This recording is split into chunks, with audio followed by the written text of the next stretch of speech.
Somewhere long forgotten by everyone. It used to be a grand building. Now it's nothing more than a pile of rubble. No one comes here anymore, nor does anyone care about what once happened here. Although, this place does have something to do with the story I'm about to tell you.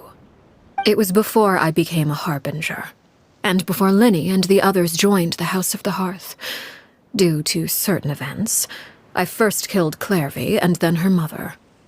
And this is where it all happened.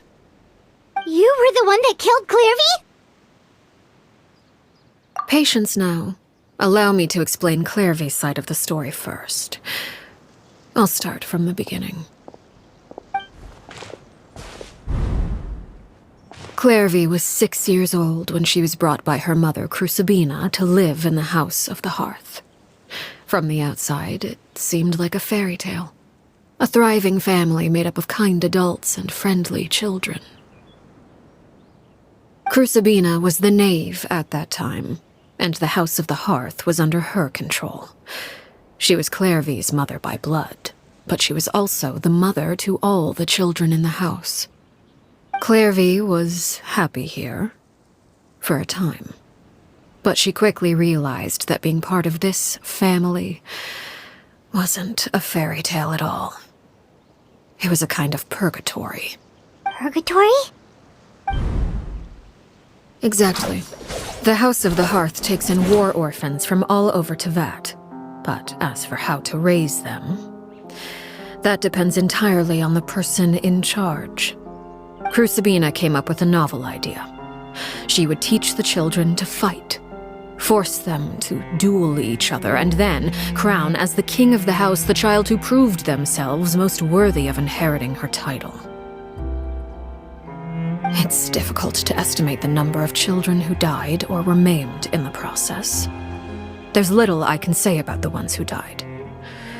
The ones that emerged with permanent injuries, on the other hand, well, they still served a purpose. They would be handed over to the doctor to be experimented on, or sent away on dangerous missions. Nothing more than tools to be used and then discarded. So those were the experiments Clervie was talking about. But what actually happened to her? You said that Clervie was Crucibina's daughter, so if Clervie tried to convince her to stop what she was doing, Crucibina probably would have listened, right? Despite being Clervie's mother, Crucibina cared little for her daughter. She forced Clervie to join the House of the Hearth only as a means to demonstrate her own impartiality as a mother, to prove that she treated all her children equally. Clervie did try to convince her mother to change her ways, but it was to no avail. After her efforts failed, the only other option was to rise up and try to fight back. Unfortunately, the other children had already been thoroughly indoctrinated into the illusion of happiness Crucibina had created. Of course, there was one exception. Someone Clervie's age who knew the truth about the House of the Hearth. Her name was Peruere. Wait, the friend that Clervie mentioned? Friend, huh? I suppose we can call her that for now.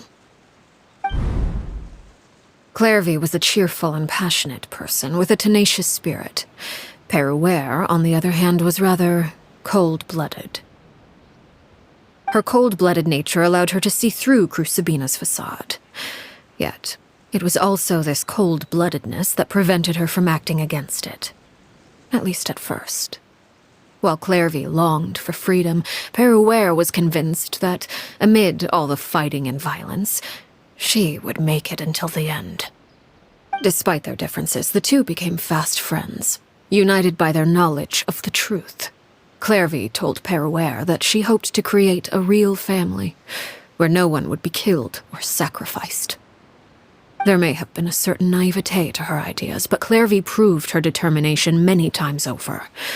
She tried countless times to run away, ask for help, or expose the truth. But her efforts only earned her beating after beating. The only thing that kept her going was her strength of will. Even with her body racked with pain, she would still stand on her tiptoes and open the window at night. She and Peruere would look out at the moon together, a fierce longing for freedom shining in her eyes. But one day that light simply vanished. Oh no. What happened?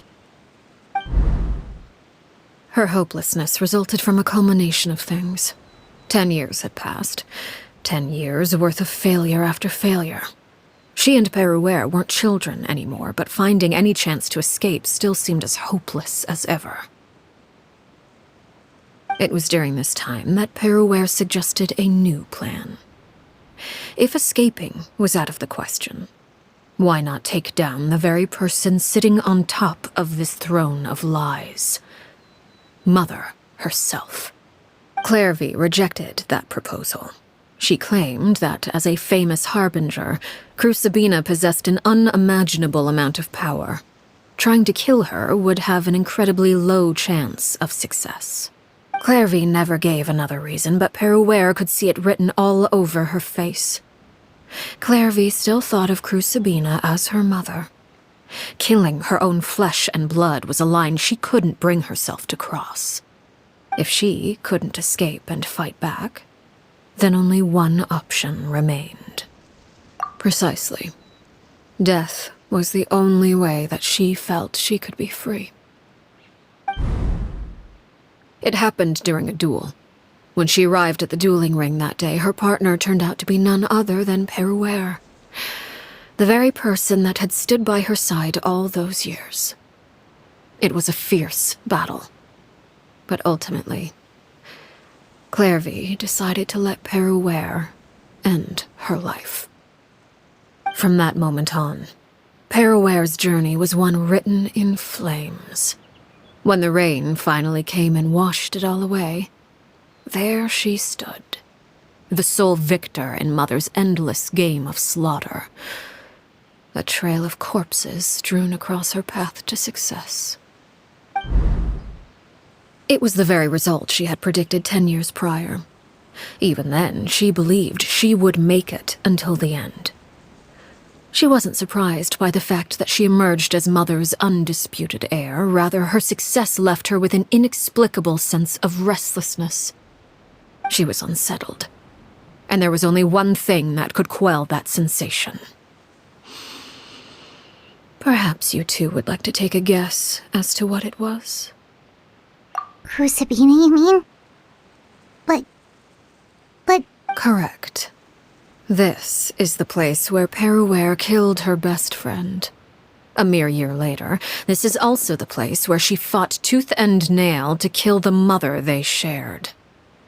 The moment she acted, any conception of what was right or wrong ceased to matter. It's one of the principles of the house. Only those who survive get to write the rules. Peruere won the battle, and became a harbinger herself, after which Her Majesty, the Tsaritsa, bestowed upon her a new name. Arlecchino. So the Perry Clervie was talking about... It was you all along. You're Peruere. Arlecchino is just a name you got later.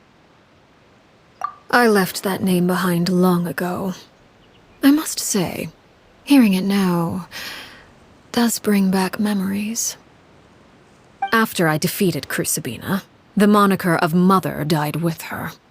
I chose to forego the title she called herself, and even chose to give up my own name. I rebuilt the House of the Hearth under a new identity. Not only as Arlecchino, but as father. And that is where the story ends. Any more questions? Yeah. Based on what you just told us, Clervie wasn't a little kid when she was killed. So the Clervie we met... Was she really a spirit at all? I suppose you could call her an illusion born of flame. Her existence is like ashes to a fire. Something left over in the wake of blaze and ruin. You see, a certain power runs through my veins. It's not unlike a curse. My flames leave behind shadows of anything they consume. Of course, the chances of those shadows morphing into a sentient entity are exceedingly slim. Clervie is a very special case. Clervie died when she was 16 years old, but what emerged from the flames was her 6-year-old self. Her appearance wasn't the only thing affected. Most of her memories were lost to the blaze as well. Memory is a mysterious thing indeed. Losing a portion of your memories will alter your sense of self. Lose 10 years' worth, however, and it would be like living in the past. Like returning to a version of yourself that never grew up. No wonder Paimon got such a weird feeling when we were talking to her. Perhaps I should put it this way. Clervie is someone trapped in time. It may seem like she exists with us in the present, but she truly lives in the confines of her own past. So if all of that is true, then you must have known about Clervie for a long time. Indeed. She's a rather volatile and unstable entity. Sometimes she would look after the children. She's even saved some of their lives. But other times, she would hide from me and become obsessed with revealing the truth about the house to anyone who will listen. Shadows don't have the capacity to learn or grow. Any new information they encounter is quickly forgotten over time. Your attempts to expose Clervie to sunlight, they failed, yes? The reason is actually quite simple. In Clervie's mind, the house is impossible to escape, and it is this very perception that traps her there. But no matter. All I have to do is kill her again, and all will be resolved. I don't anticipate so much as a single speck of ash will be left behind this time. Wait! Paimon can understand why you might want her gone, but isn't there another way? So what if she's trapped in her 6-year-old self? She's still your friend! At least talk to her first! It's too late for that. She broke the rules, and now she must be punished. That goes for Filial and Nantoy as well. She's had quite the effect on them. I hope you understand. The difference between Crucibina and myself lies in our formulation of the rules, not our policy for enforcing them. Upholding the rules without question is a trait we both share, because that is how a household should be run. Is this really what you want to do? Whatever could you mean? Don't you want to say a proper goodbye at least? Whether as a killer or as a father, there are two things that must be avoided at all costs: anger and sorrow. Anger makes you impulsive. Sorrow causes you to waver. Well, it appears it's about time to proceed. Before we arrived, I told some of my well-behaved children to bring our troublemakers here by nightfall. I do believe I've kept my end of the deal. I gave your friends quite a bit more time. As for what happens now, we'll just have to wait and see.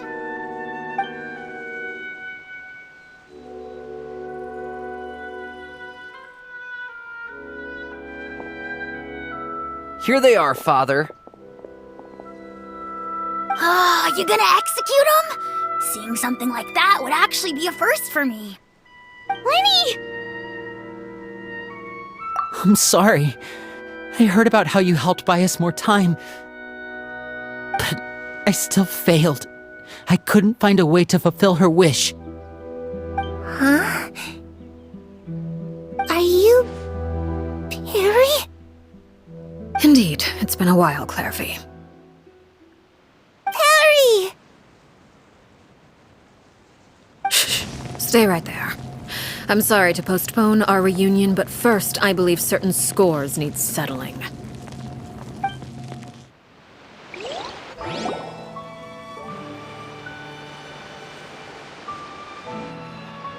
Father, let me explain. Out of my way. Father! You chose to conceal a threat to the house. And for that, you must be punished.